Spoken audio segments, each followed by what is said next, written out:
Պրավիլնայի մասին։ Այսօր փակ դռներում խոսում են խաղաղության համաձայնագիր կոչված ինչ-որ փաստաթղթի մասին, որտեղ գրված է նաև նրա մասին, որ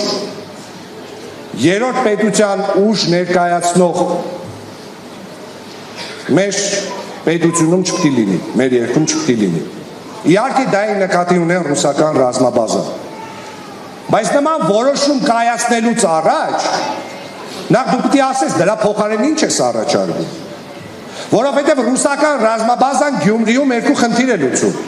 Նախ անվտանգային, երկրորդը տնտեսական։ Ու այդ տնտեսական խնդիրը շատ կարևոր դերակատարություն է ունեցել այդ տնտեսական խնդրի լուծումը։ Երկրաշարժից հետո,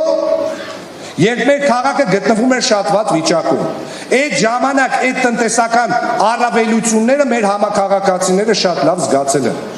Իսկ անվտանգային հարցով ռուսական ռազմաբազայից երբ դու հրաժարվում ես, դու ուղղակի հնարավորություն ես տալիս, որ Գյումրիի կողքը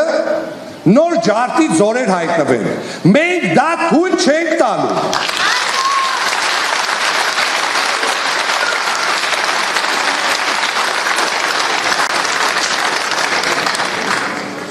Հայոց ցեղասպանությունը,